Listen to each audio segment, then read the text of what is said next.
COVID-19 pandemic as at a different stage is at a different stage. We have a special guest, Dr. Ajit, with us, and he's a vascular surgeon, and he also does, a lot of research work. So I would like to request, Dr. Ajit to introduce himself accurately rather than I don't want to misrepresent him or tell him the wrong information. I would really appreciate Dr. Ajit introduce yourself to our audience. Welcome to the show. Thank you. Good afternoon, good morning, good afternoon, and good evening, wherever you're in the world. My name is Ajit Kadakol, originally from Bangalore, India. I did my MBBS in India. I worked for a couple of years in All India Institute of Medical Sciences as a research officer. I was always interested in research. Then, when I came to the US, I did 4 years of gene therapy research. Basically, that is research that involves manufacturing viruses and infecting them into rats to treat genetic conditions. I think that has some relevance here in the current environment. I will talk a little bit about it in the talk. I published peer-reviewed articles, and I wrote chapters in textbooks during my period as a research officer. We were one of the preeminent labs in the world doing research, this kind of research. Then I did my training as a surgeon in Boston University, followed by training as a vascular surgeon, and I am right now practicing as a vascular surgeon in Michigan. And I was invited to talk on this show, so I'm here with you. I will talk about the current condition, which is coronavirus infection, termed as COVID by World Health Organization. And then I'll talk to you about a little bit about the treatment modalities available that we have been seeing on television almost continuously ad nauseum. And then I will talk to you also about what the future might hold. Then if you have questions, we will field those questions. Sure, sir. Do you want to start with the about the COVID-19 and the coronavirus? Yeah, if you please. Sure. Go. Sure. So a coronavirus is a viral infection. Okay, that goes without saying. Viruses are small living particles that essentially have a genetic material and an envelope. That genetic material is enveloped in this lipid and protein envelope, and it has a number of protein molecules that help the virus replicate and spread and eventually kill the host if the viral disease is severe. That is common for all viruses. Coronavirus is a particular kind of virus. Under electron microscopy, it appears like a crown. That is why it has been termed coronavirus. There are a number of coronaviruses in nature. This is not the first time that the human race has been facing viral infections from coronaviruses. The most commonly known coronaviruses that have been in nature and have caused epidemics and small pandemics are SARS, which is severe acute respiratory syndrome virus, and MERS, which is Middle Eastern respiratory syndrome virus. These typically spread from human being to human beings. There are many other pathogens that spread in other mechanisms, such as malaria, as you know, spreads from mosquitoes to human beings. If you have a malaria patient right next to you, there is no chance of you getting malaria unless a mosquito bites that person and bites you after that.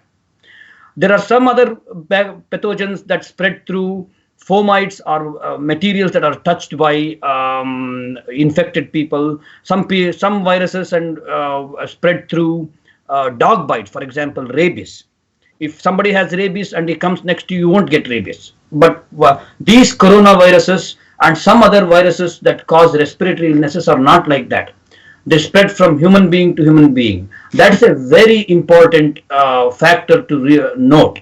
That is why these can cause pandemics. You have never heard of a malaria pandemic because it doesn't spread from human being to human being. If you clean up your environment and prevent mosquitoes from breeding, then you won't get malaria. But this is not like that. It spreads from human being to human being. Initially, when these viruses were noted in China, there was a question about where the virus originated from. And the most popular theory and school of thought that is Chinese official line is that it spread from the wet market. The coronaviruses are known to be a natural host in a particular kind of bat known as horseshoe bat. And apparently there is question about the validity of this information also, whether the bats are sold in the wet market or not. But the Chinese government's official line was that it spread from bats, maybe it jumped to a pangolin and then to human being. Typically, a large number of viral epidemics and pandemics are caused, or even bacterial epidemics and pandemics are caused by what we call as zoonosis. What that means is that the infection naturally occurs in animals and does not occur in human beings. But when the virus mutates and acquires a capability to affect human beings, then it jumps from one species to another species, such as from bat to human beings. It is suspected that this coronavirus was a natural host, was a bat, and hence it was a zoonosis, and it mutated to gain the capability to affect human beings, and it jumped the species from directly either from bat to human beings or bat to pangolin to human beings. These are exotic meats that are used in China and consumed by people. Now, there is another popular theory that has come out recently that the viruses were actually being experimented upon in a viral laboratory in Wuhan, and it has accidentally leaked from there. What could the viral laboratory be doing? What kind of research were they doing in the laboratory? One kind of research that one could be doing in the laboratory that is legitimate and it is good for the human beings is to study the virus to understand how to make a vaccine out of it. Therefore, in future, you can prevent all this SARS and MERS kind of epidemics by making a vaccine and giving it to people. The other possibility, which is that there is some countries that have a biological weapons program wherein you manipulate the virus in such a way that you can spread the virus to cause havoc and use it as a weapon.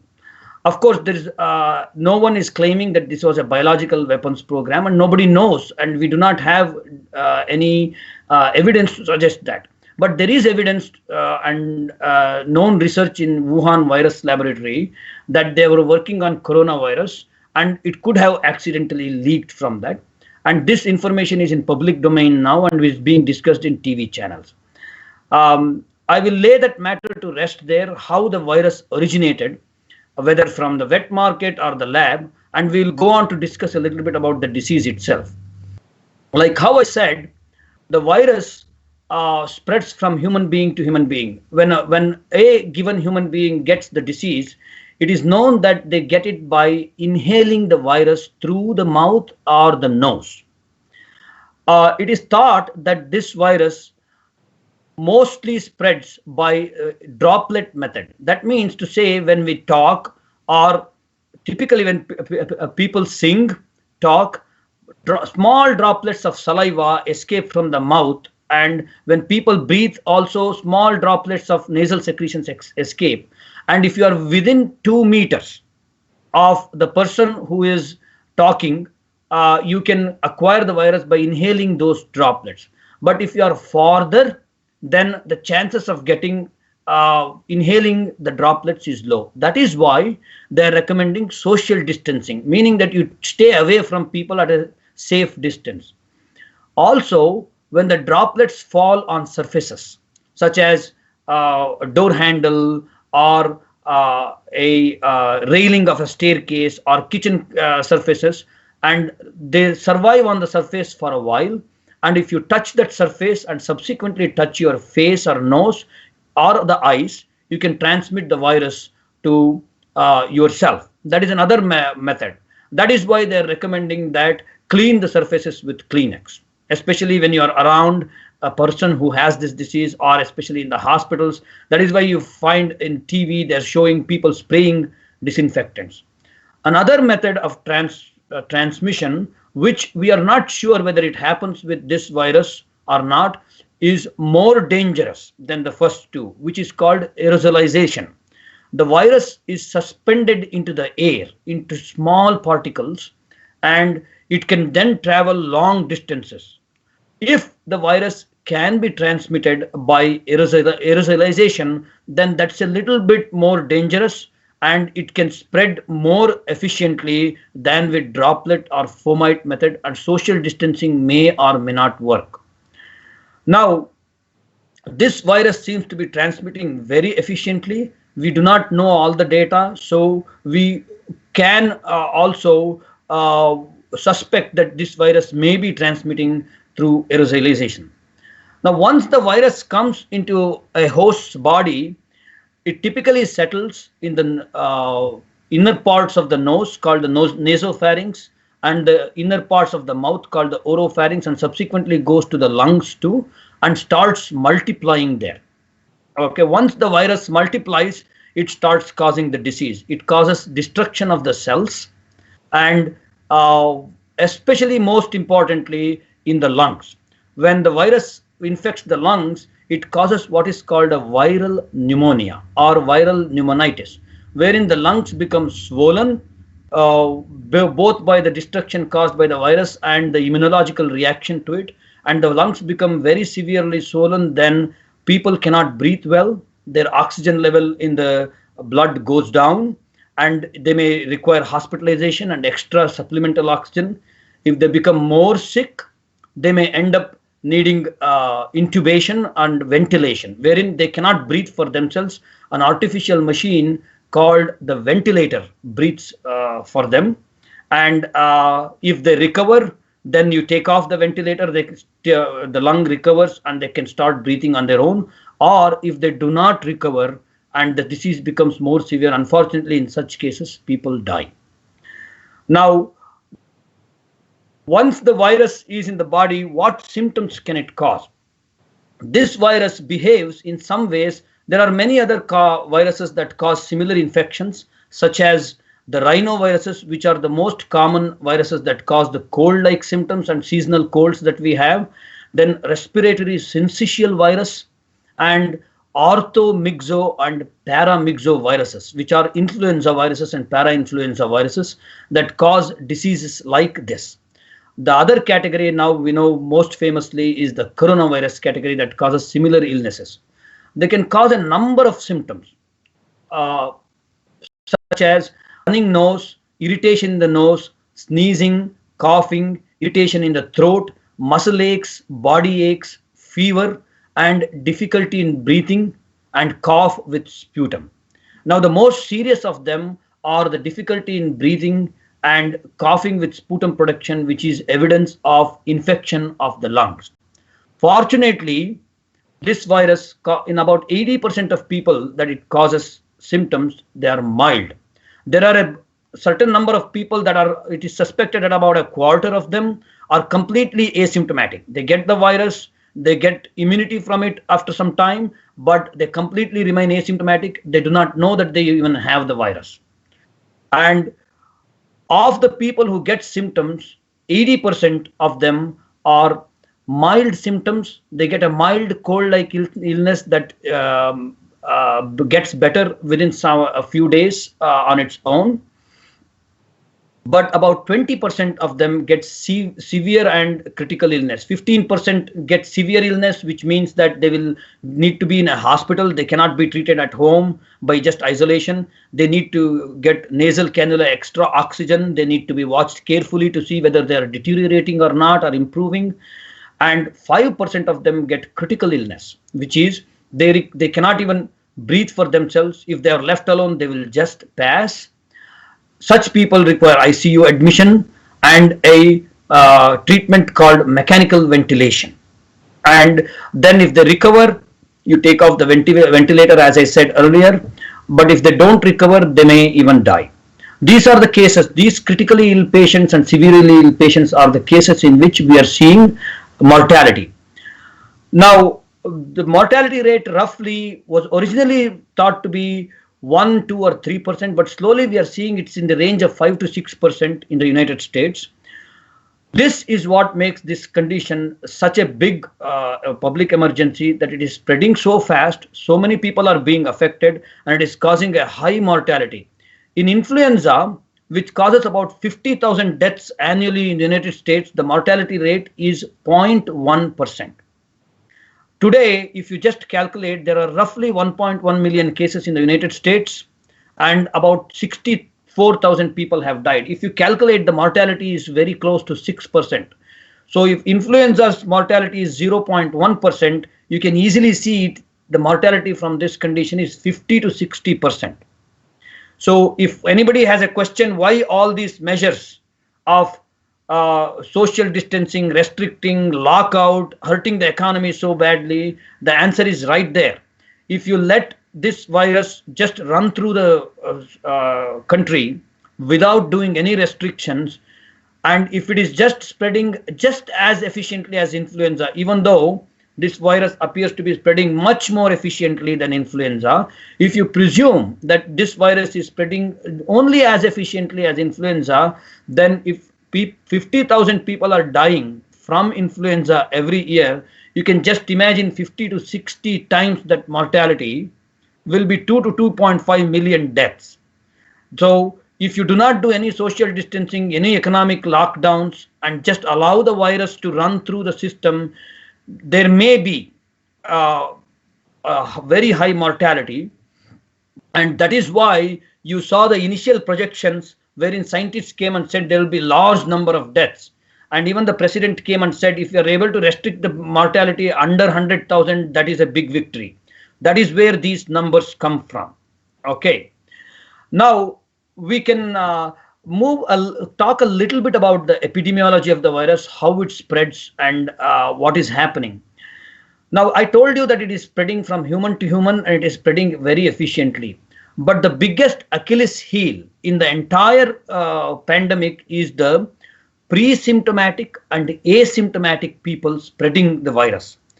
If people have symptoms and you suspect that they have coronavirus and you efficiently isolate them, then once that person recovers, it is not spreading anymore, correct?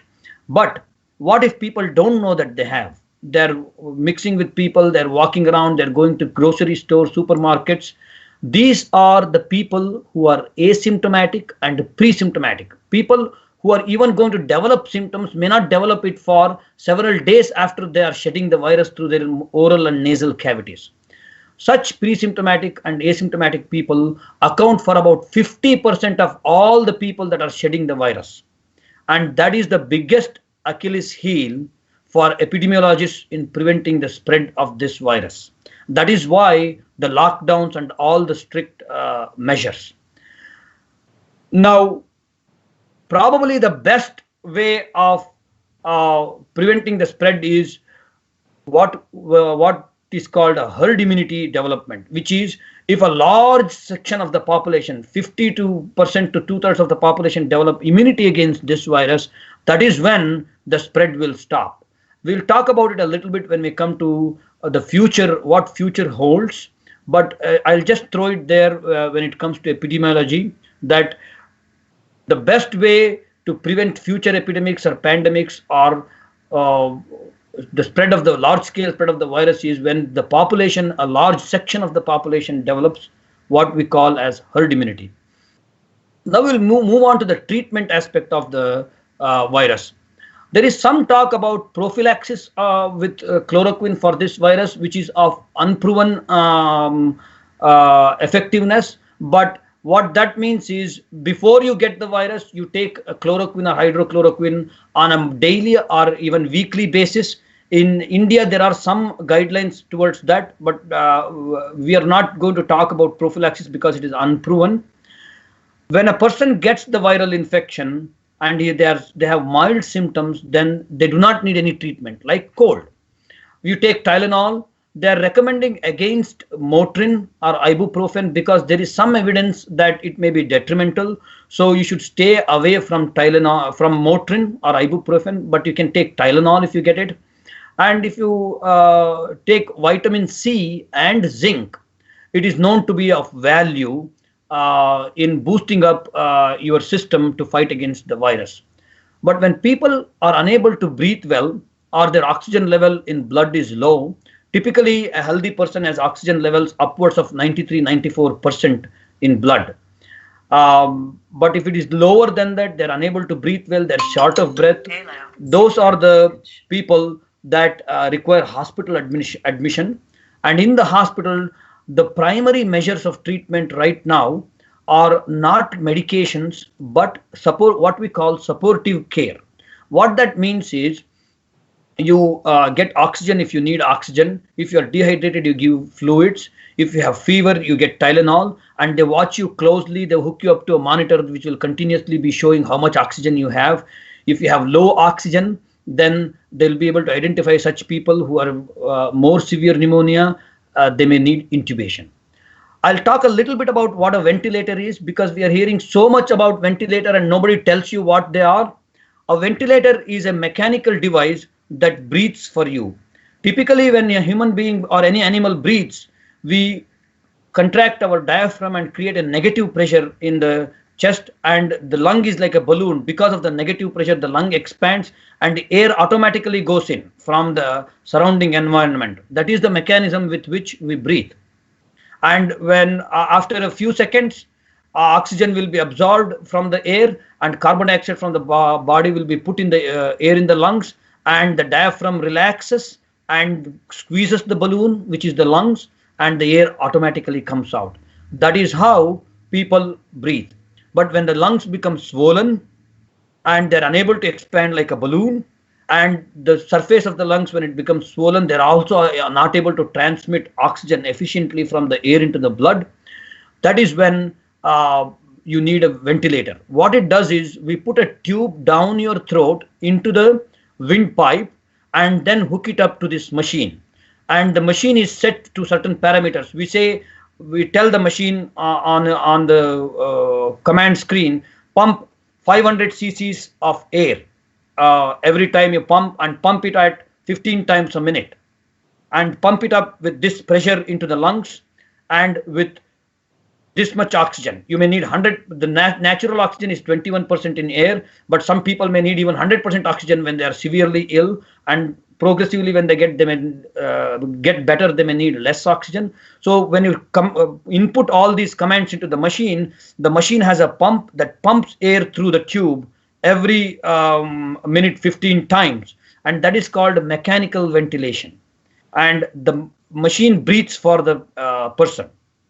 And when the patient slowly develops immunity and gets better, then they will require less and less of the machine to breathe for them, and there is a way to identify when that is happening, and at that time they will discontinue the mechanical ventilation. The people are able to breathe on their own, they get better and they get discharged. On the other hand, if the disease becomes so severe that the patient's body is not able to fight it, the lungs do not recover, the patient may die at that time. Now, these measures of supportive care are the primary treatment measures for COVID disease at this point in time. Now, I'm going to talk a little bit about all the medications that are in the pipeline and that you're hearing about. The most common ones, I'm going to talk to you about them a little bit now. But you must understand that the disease is very young and we are all learning about it. Many guidelines could change in future, and what we know today is not all that is to be known about it, and the trials are in their early stage. The first medication I will talk to you about is remdesivir. It has received a lot of publicity and news coverage recently over the last 3 or 4 days or about a week. It is a medication that was used in SARS and even in Ebola virus infections, and it is a chemical compound that is called a nucleoside analog. What we have to understand here is when the virus enters into the cell, it divides itself and makes many copies. And that division first has to happen, like how I said, the virus has a genetic coding material in its core covered by a lipid envelope that has protein moieties that determine the properties of the viruses. But when the virus divides, First, the RNA or the DNA of the virus has to divide, and then new envelopes are made, and the RNA or DNA material of the virus that codes for the virus is encapsulated in the new envelope, and a new virus is created. Like this, millions of copies of the virus will replicate in the host's body, and the disease progresses in severity. Now, when the RNA divides, first an RNA copy is used as the backbone, the virus's RNA copy, and there is a mechanism wherein that RNA is replicated to make a new copy. But what this remdesivir does is, as you know, in RNA and DNA, there are four different nucleotides called A, G, C, and T. And this nucleoside analog introduces a false kind of a nucleoside. This remdesivir molecule is a false kind of a nucleoside. By mistake, the virus incorporates that into the RNA. And once that is recognized, that replication stops. It's a wrong code introduced into the replication process, and the remdesivir molecule acts as a wrong code, and that stops the RNA replication. That way, if you have remdesivir in the system circulating and the cells have remdesivir in them, when that is incorporated, then the virus replication stops. That is the mechanism of action of remdesivir. Now, a trial was done. It's an injectable medication. When a trial was done, it was determined that remdesivir caused the duration of illness to be shorter, the viral shedding should be to be shorter, and the severity of symptoms to be shorter.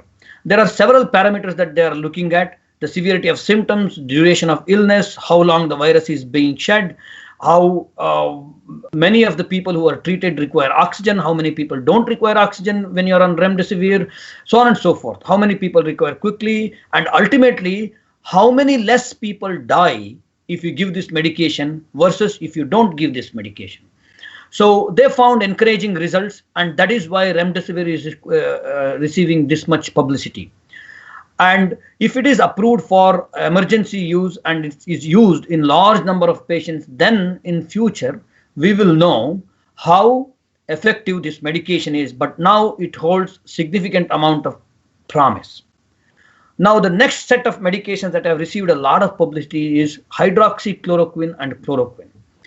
Chloroquine is a medication that medical community has a lot of experience with. We have used it for more than 50 years. It's a very cheap medication, and it is manufactured extensively in India. Because India has endemic malaria and we need chloroquine, we have a lot of stock of that medication also. Chloroquine and hydroxychloroquine are very similar medications, except that hydroxychloroquine has a little bit less adverse effect potential than chloroquine. And how this acts is, when the virus comes close to a cell and wants to enter the cell, there is a receptor on the cell which works like the lock. And on the surface of the virus, there is a key. That key fits into the lock. And then the cell falsely thinks that it is something friendly that I can let in. So when the key fits, the virus enters the cell. That is where the pathology starts. One of the most important mechanisms of actions of chloroquine is it goes and sits on the lock before the virus sits. So the key cannot enter the lock. That is the mediation through which chloroquine mainly acts. Secondly, when chloroquine enters the cell, chloroquine also alters the pH environment in the cell. And that pH environment becomes unfriendly for virus replication. That is also another mechanism through which chloroquine acts. Thirdly, chloroquine is an immunomodulator. It modulates the immune mechanism of the body. These are the reasons why chloroquine has been proposed as a medication. The initial trials in Italy and Europe, and also in France, in Europe, these medications were shown to be effective, but these trials were small trials. As engineers in this group may understand, small trials have statistical biases that will skew the results. So after larger trials were done, or after other trials were done, some trials found it effective, some trials found it not effective. So we are not very clear what chloroquine is doing.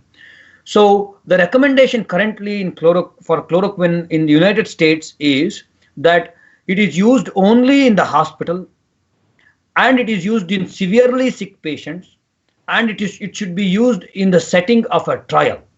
A doctor cannot just make a decision that I will give chloroquine to this patient because he is sick and just give it. However, not everywhere trials are ongoing. In some places, trials are ongoing, and you have the ability to use chloroquine in a severely sick patient. In such conditions, in such situations, the FDA, I think, has allowed chloroquine to be used in severely sick patients. So those are the recommendations currently. There is no free use of chloroquine in everyone, chloroquine or hydroxychloroquine. Some people have tried combination of one of these medications with azithromycin, which is the Z-Pak that we use for sore throat infections. And that has also shown some promise. However, the biggest problem with chloroquine, which is fortunately not common, which is rare, is if you have underlying heart disease and a particular heart condition wherein your electrical circuit in the heart is altered, then you should not use chloroquine because it can cause dysrhythmia or arrhythmia of the heart. Heart may slip out of the natural rhythm and kill the person.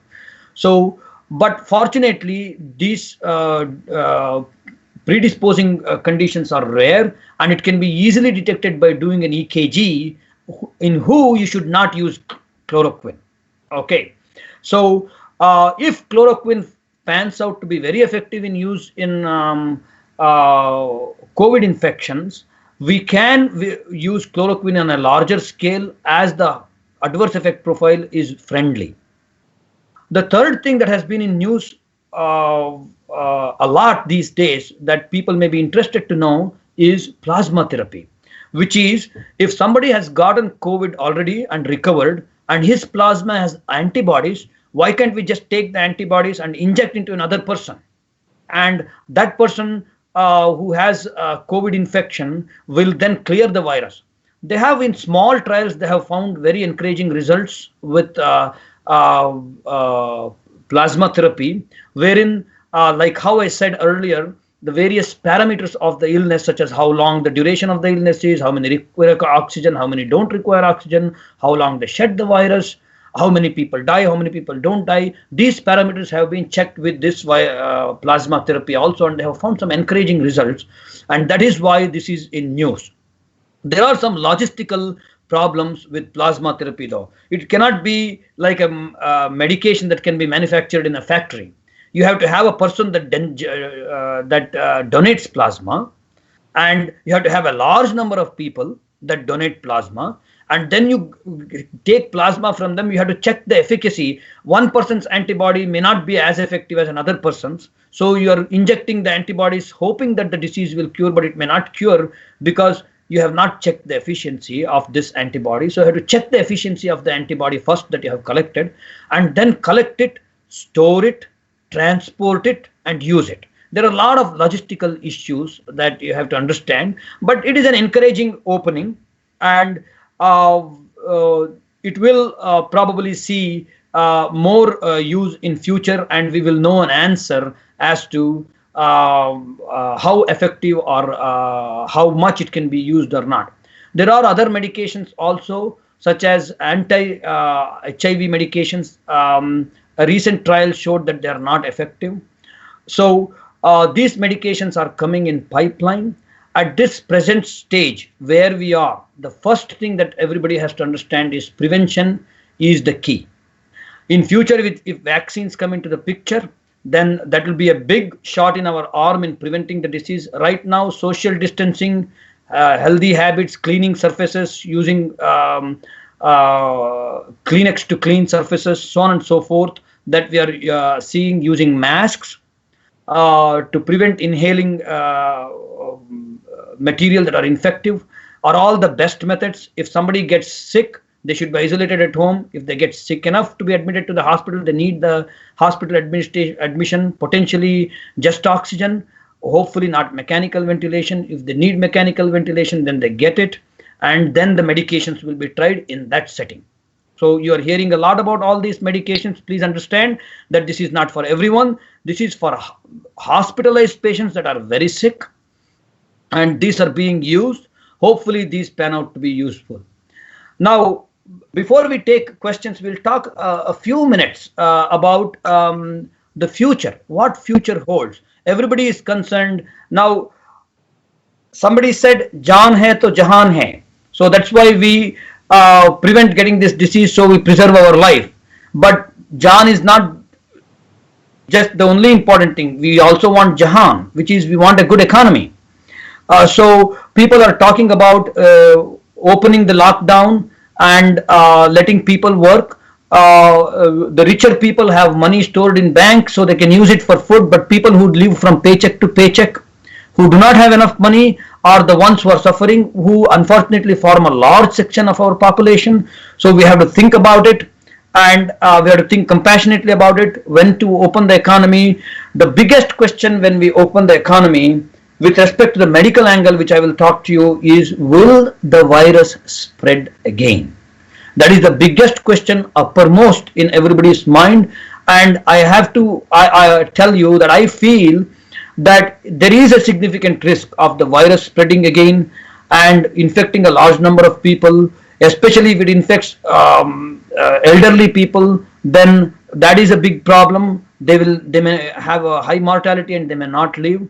And as you know, this disease is personal to everyone. It is not like it is not affect. It is affecting the lockdown is affecting economically everyone. It is a personal matter, and every one of us have parents or older individuals among our friends and relatives. So we cannot carelessly just say open the economy, let the virus run its course through the country and the population. So what about our parents? If the virus spreads extensively to our parents or our relatives who are older, are we ready to lose a significant proportion of them? So these are the questions that have to be thought about. And as you see, it is personal for everyone. It is not like somebody else got a disease and it is not affecting me. It is affecting every single person. It is affecting 1.3 billion people in India with the economy closed. But if we want to open the economy, that has to be thought about very carefully too. Of course, the hands of the government may be tied. We cannot keep a lockdown for a long time. We always hear about suicides of farmers when they don't have money. So what about the deaths that would be caused by a poor economy? That also has to be thought about. At the end of the day, the best solution will be a vaccine. There is what is called a concept of herd immunity. Now, when viruses spread from people to people, obviously viruses need a base of non-immune people so that it can spread. What if 75% of the people are all immune? Then the virus cannot spread. It affects once in a while one person, and when that person recovers, then the virus cannot spread because 75% of the people around that person who are inhaling aerosols or saliva droplets are immune, and they don't allow the virus to replicate in their body. So this is what is called herd immunity. Herd immunity does not need 100% of people to be immune to the virus. It requires a certain proportion. It is different with different viruses, but about 2/3. In some viruses, it may be even 50%. I'm not an immunologist and not an expert in that field, but I want you to understand the concept of herd immunity, wherein when a significant proportion of the population is immune, that stops the spread of the virus. How can we achieve it? One way is you let the virus run its course through the population, which is not the smartest way. Another way is to give a vaccine. Now, there are various countries, including India, especially I think there is a virology institute in Pune that are actively working on this matter of developing a vaccine. And fortunately for India, India can produce vaccines at a very low cost as compared to the other parts of the world. In fact, I heard a report, I don't know whether it is true or not, but I'll just throw it out so you can think about it. India can produce a vaccine at a cost of 50 cents, US cents. It's a very small amount they can produce in large scale, and India can help the world by producing. Now we need billions of doses of vaccine. If we can produce cheaply and fast, then we can help the world also and Indians also by using this vaccine. The biggest problem with vaccine is you have to try the vaccine on a given number of people. You have to first make sure that it is safe. The vaccine itself should not cause the disease. So we have to make sure that the vaccine is safe and the vaccine should not cause bad allergic reactions. And then the next step is to make sure that the vaccine is effective in preventing the disease. So these parameters, to ensure this, it will take time. That is why people are saying at least 1 year, at least 1.5 years. Unfortunately, it will take at least a few months, if not less, to know any results on the vaccine. Now, amongst the vaccine also, there are many kinds. The vaccine can be a dead virus. You make the virus, you kill the virus, and you either inhale or inject the virus. It stimulates production of the antibodies, but it doesn't cause the disease. That is one kind of a vaccine. Another kind of a vaccine is what we call live attenuated virus, wherein you take the virus, and this is where what I told you about earlier in the talk, that I have worked on gene therapy. This is where these things come into picture, where you alter the virus in such a way that it becomes weak. It is a live virus. It is attenuated. It is made weak, and you give it in the nose, like the polio drop or H1N1 vaccine, where the subject inhales the vaccine. It goes to the lungs. It settles down in the throat, and it divides and divides, but it cannot cause any disease. But in the meantime, the body recognizes it and develops immunity against it. That is called a live attenuated vaccine. So I am not really sure what kinds of vaccines are being developed, but these are the lines along which you must think: a killed virus or a live attenuated virus, and whether it will be injected, whether it will be given through the nose.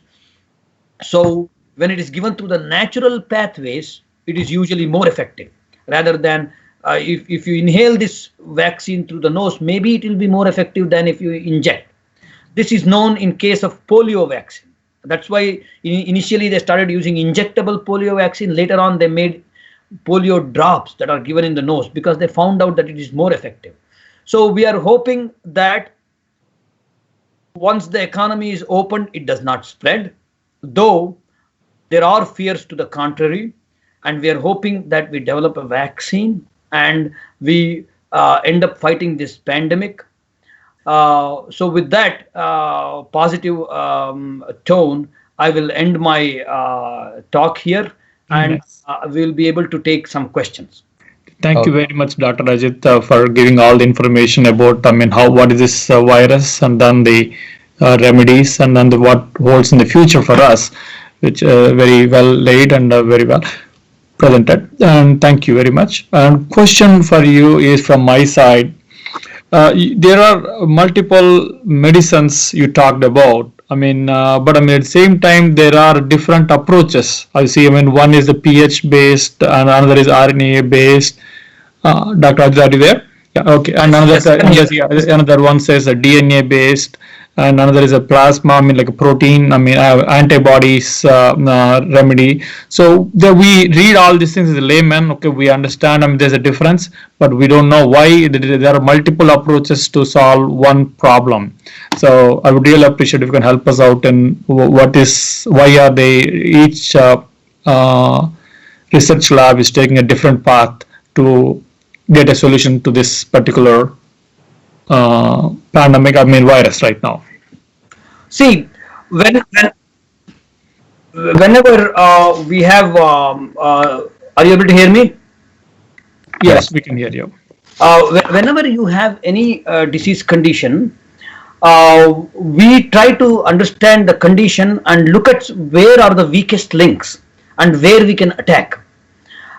Even for blood pressure, for example, some blood pressure medications makes your heart pump less vigorously.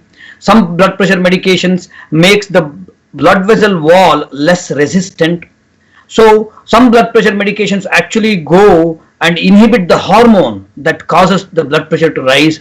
So it's very common in the medical field to understand the disease process and attack it at different places. So when we have a viral disease like this, we take all the chemical compounds that we know that can be an effective treatment, and we try all of them. It is possible that you use remdesivir, you use chloroquine, you use plasma. It is possible that one of them pans out to be much more effective than the other. It is possible that one of them is effective in 60% of people, in another 40% another medication is actually going to be more effective because that person's body reacts to that medication better. That is why it is always better to have multiple weapons in your armamentarium to fight this disease. And people are going to come up with different medications, and in future when these medications are used, they may be used in combination or in sequence. But currently I think the recommendations are that you do not use any combinations at once in a given patient. But in future that is possible that it will come in combinations, and people will be allowed to use medications in combinations once they especially study the adverse effect profile, and when combinations do not increase the adverse effect chances or proportion or in a significant way, then they may allow combinations. But the basic answer to your question is we should have different weapons in our armamentarium to kill the enemy, and that is what they are doing, trying to use different approaches. Oh, thank you, Dr. Ajit. I have a couple of questions. One is like people have been eating bats for ages. It's not just today that people are eating bats and rats and whatnot. So is bats really the source of this virus? If it is, why has it started only now? Because people have been eating bats for ages now. It's a very good question. Number one is coronaviruses are known to be endemic among bats. They cause bat infections. Now, when people ate bats in the past, I do not know what proportion of people ate bats. Is it possible that I understand from the history of Chinese people eating bats that when they had the bad famines in the end of 70s, that is the time when the Chinese government made a rule that poor people can catch wild animals and eat, and it is not against the law. And from there on, an entire industry of eating wild animals, manufacturing and selling wild animals in wet markets started. So people have been eating exotic wild animals on a larger scale in the last 20 to 30 years or maybe 40 years. One explanation could be that because people are eating these animals on a larger scale since the 80s in China, slowly we are seeing SARS, MERS and coronavirus. That is one explanation. The second explanation is when these viruses are endemic in bats. I have also heard a report that this particular virus is endemic in a particular kind of bat called a horseshoe bat, and this bat has no colonies within 80 to 90 miles radius of Wuhan. So if it is living in somewhere in forests of greater than 80 or 90 miles, you can always ask the question, if that data is true, then how did it come to the wet market? And I also read reports that this particular bat is not sold in the wet markets in China. That raises the question, could it be really coming from the virology lab? The virology lab could be definitely a source, and the virology lab could be legitimately studying the virus for good purposes, such as developing a vaccine, and they may have colonies of bats that they breed inside the virology lab, or they may be growing viruses, what we say in vitro on culture plates, and it leaked out accidentally. Somebody got an infection from the virus, they did not use appropriate measures, and it leaked out. So it is quite possible. So the straight answer to your question is ultimately bat is the source, in that's where the virus came from in nature. But did the pandemic come from a bat from the wet market, or did it come from the lab? That is an open question. Unfortunately, because China is a closed country and we cannot send teams in to investigate, We will never probably know the right answer. A lot of this will be guesswork among experts, intelligent guesswork among experts. In fact, US and other Western countries have requested China to allow teams to investigate, and Chinese apparently have denied such permission. And as more time passes, more of the evidence will vanish. Let's hope we get some more information on that. Coming back to another, switching the topic a little bit. I mean, we heard, I mean, been hearing about in the news that nutrition and the protein is helping. I mean, if you have right protein in the body, is also helping in, from recovering this disease. So, any specific thought on any inputs on the nutrition? What kind of role? Whereas the naturopathy people are saying, I mean, fasting is the best way to recover from these kind of situations. Naturopathy doctors say that, and whereas the allopathy doctors are saying that having a nutrition food and having a well balanced diet is helping from recovering the disease. Can you help us out in understanding Sure. the theory between these two, please? Sure. Firstly, I'll address the question of general nutrition. In fighting any diseases, if you are well nourished, it is always better than poorly nourished. If you think about it, as a basic rule, the antibodies that are manufactured in the body are manufactured from proteins. They are kinds of proteins. So if you are poorly nourished, you have a low ability to fight an illness. So generally being well nourished and eating nutritious food, especially good amount of protein intake, is important to fight any illness, and it applies to coronavirus too. There is no research to suggest one kind of protein, whether animal kind of protein or plant kind of protein, is better or worse. There is, in nutrition science, there is some research and some publications whether animal kind of protein is bad with respect to getting cancers or heart disease, but that is a completely different topic. It suffices to say here that being well nourished and eating nutritious food is good. Secondly, supplemental vitamins and minerals are known to have a good beneficial effect on the course of the disease.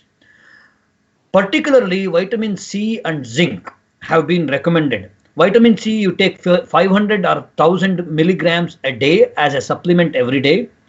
It is available in pharmacies. It's an over-the-counter medication. You don't need a prescription. Zinc is also available. Zinc capsules, or you take 30 to 50 milligrams every day. That is also known to be useful. And you can start these medications. There is some concern. Some people have raised questions about hypervitaminosis. Are we overdosing ourselves with the vitamins? But during this pandemic condition, if anybody wants to take vitamin Z or zinc, they should go ahead and take it. They should not worry about the hypervitaminosis conditions at this time. If it is true that if you take it daily for a long time, years and years, you may end up getting hypervitaminosis conditions. But for a limited time period during this time, taking vitamin C or zinc may not hurt you in any way. Now, coming to other naturopathy things, we heard that taking garlic is useful.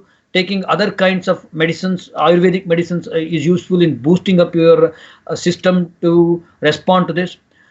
We in modern medicine do not know about this. It may be useful, it may not be useful.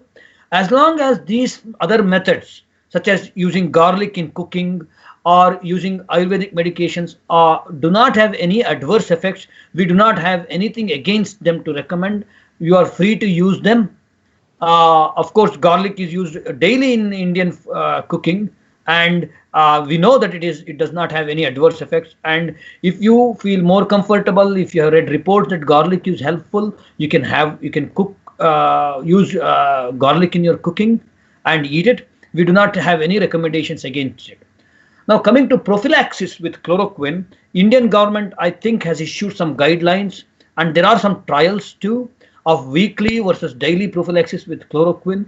In the United States, this is not recommended at this time. We do not recommend it, and we do not recommend, even probably in India, for people to just use chloroquine. There is a potential for adverse effects from chloroquine, even though fortunately it is not common. As I said, there is a parameter in the heart's electrical circuit called the QT interval, which can be checked on an EKG. If it is longer than a certain time, I think the number is 380 milliseconds, or a corrected QT interval of 400 milliseconds. If it is longer than that on the EKG, then you should not use it. So obviously, this requires a doctor's intervention to tell you whether or not you should use chloroquine. So I would not say that everybody should freely use chloroquine for prophylaxis. You do not want to use it. There are millions of people in India and you use it, and even if a few people die because of a cardiac dysrhythmia, that is not a good thing. So it is a more involved thing using chloroquine for prophylaxis. Follow advice from qualified medical people in this regard. Thank you, Dr. Ajit. Again, that was good information regarding the medication. My next question to you is kind of generic, but it does involve the medical fraternity. Governments across the world, across the globe, have been criticized of not doing enough to help spread this pandemic. In fact, the World Health Organization too has been criticized, saying it did not react quick enough to declare this as a global pandemic and stop the spread. One of the major criticisms again is that not enough testing has been done, and and that is probably why we see places like New York, we see places like Italy and Germany where the spread has been fatally, has a lot of fatalities there. So if you were to advise any government, if you as a medical professional would have some kind of an advice, what would your advice have been? How would testing have been a part of your solution? There are two parts in the question. I'll take the first part about how we have been ineffective in preventing the spread of the disease. That part I'll address first. Now, the data that came out of China initially was very limited. We still do not know the number of people that were affected in China. The official line from China was 80,000 people or so. And then initially they said 3,000 people died, and later on they came out about 15 days ago or so and said another 1,500 people died. We miscalculated. However, the virus has spread so extensively in Western Europe and America with very advanced healthcare systems, and they have much higher incidence rates of the disease and fatalities. So we do not know whether the data from China is accurate. Similarly, we were also not told that there was human-to-human transmission, which is a very important part of this of the epidemiology of this disease. Now, because of the fact that we did not know how fast this virus is spreading, that is one of the reasons why when the virus came to the shores of the US and Western Europe, it spread very fast. We would have been really well placed if we had known that the virus is spreading human to human and very fast, and if we were then able to lock down the country or prevent travel from China into Western Europe and United States very early, then we would have been able to prevent the spread of this disease much more efficiently. Now, with lack of that very critical information, we came to know that the virus is spreading very fast when it started spreading like that in Europe and Western Europe. So we lost valuable time there. That is one of the reasons why we were unable to prevent the spread. But in India, the government seems to have done a very good job by taking a draconian appearing measure, which is entire 1.3 billion people were locked down more than a month ago, and that has helped contain the disease in India. Now, coming to the testing, The straight answer to your question is, if testing is available ubiquitously everywhere, anybody who wants to get a test can get a test, then we can easily detect all the people or most of the people that are infected and isolate them and potentially immensely help preventing the spread of this disease. Now the question is, why is testing not ubiquitously available? One of the reasons could be, what kinds of tests are we using? What are the reagents are necessary? Now, these tests have to be manufactured in millions and potentially billions of doses. Billions of test kits have to be manufactured in a short duration of time. I suspect that is one of the biggest Achilles heels. There was a problem in the United States with the initial test kits that were created. There was technical problems in those test kits, and they were created, supplied, and withdrawn. We lost some time there. But also, I think, I do not know this for sure, but manufacturing a large number of test kits in a short duration of time may be the biggest Achilles heel, and that is why universal testing is not available. I am not even really sure whether some of the reagents that need to be manufactured for these tests are manufactured in the United States. In the United States, basically a lot of manufacturing has gone offshore, and loss of manufacturing base in the United States could also be one of the bottlenecks. I'm not really sure about this, what reagents are required, and how many can be manufactured quickly. Most probably these are some of the Achilles heels why kits are not being able to be manufactured in large doses, large numbers, if you will, in a short duration of time, and that is why testing is not available.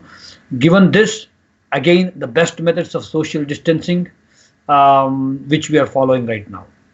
Very nice, sir. Thank you. Last point for the day today would be, we've been hearing that, this virus is affecting the heart also more, lungs and also the heart a little bit, because and whoever is weak, has a weak heart or heart diseases, they're also affecting more than a normal person. So can you help us out in understanding what is it doing, and will it be a side effect of this virus? If suppose somebody gets this virus and recovers, will there be any long-term effect for them in their lives? I'll take the two parts of the question. One is whether it affects the heart, whether there will be long-term effects. First of all, when it comes to affecting the heart, there are several mechanisms with which the virus could affect the heart. One is, when the heart pumps, every minute it is pumping, there is oxygen being consumed by the heart muscle as fuel. Heart muscle, like your other muscles that work in the body and require oxygen and glucose, heart muscle also requires fuel. One of the most important components of that fuel is oxygen. Now, you can easily imagine, if somebody's heart is weak, on top of that, if that person is not able to breathe well and the oxygen level in the blood is itself low, then the weak heart has less fuel to use. So that is one mechanism with which the heart can be affected. But it is also known that this virus can affect the heart muscle, go inside the heart muscle cells and start dividing inside the heart muscle cell and kill that heart muscle. So if a proportion of the heart muscle cell is killed by the virus, then that can make the heart weak. And therefore, a person who has a weak heart to start with, his heart can become weaker. A third thing that has been coming up more recently is, which was unknown till now, is this virus in some way makes the blood hypercoagulable. That means makes the blood clot easily. So people are seeing that you get cardiovascular complications from this, such as a stroke, because you can develop a clot inside. Young people with this disease are developing strokes because you can form a clot. And some autopsy studies have also shown that in addition to the virus killing the lung cells, the blood inside the lung is clotting. That is also another mechanism through which this disease is affecting the lungs. Now, coming to the second part of your question, will or could the person be left with a weaker body after the he recovers from the disease? And the answer is yes. Yes, it could be. If you even if you recover from the disease, if you are left with some of your lung made ineffective in its function, or lungs and skilled, then it is possible that you may recover from the disease. But now, if you are able to run 2 miles a day when you are jogging, you may be able to only run 1 mile or half a mile, and you may feel very tired after that. You may not be able to do that. Some people may notice that if they are able to do certain activities, they are able to mow their lawn. Now they are unable to mow their lawn. Similarly, this disease can make the heart also weaker, and potentially we check the strength of the heart muscle with a test called ejection fraction, which is you check how much of the blood is pumped out of the heart every time the heart pumps, and it is checked on an echocardiogram. And you should be able to pump 65 to 70% of the blood out of the ventricular chamber every time the heart pumps. If you're able to pump less than that, then it is a weak heart.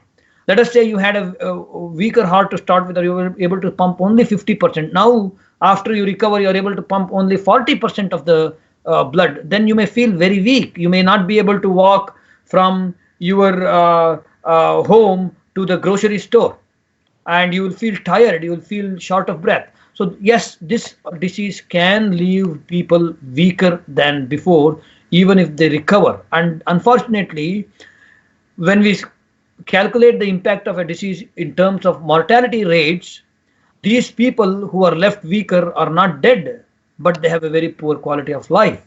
They are unable to do things that they were able to do before, and they may have to live like that to the rest of their life with a weak heart or a weak lung. And even though they are not counted among the mortality, it is still a toll. It's still a human toll.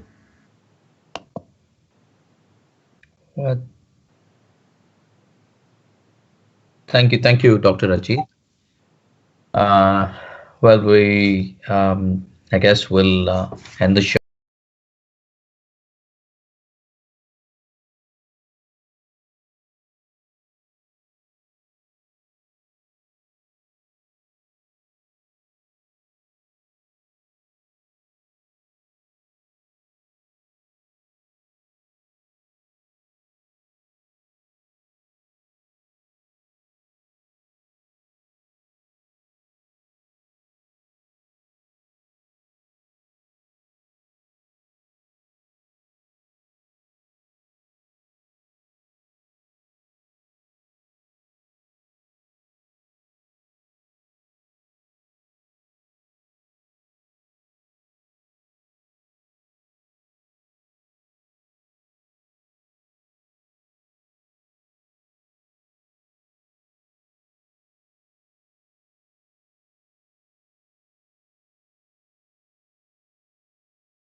Sure.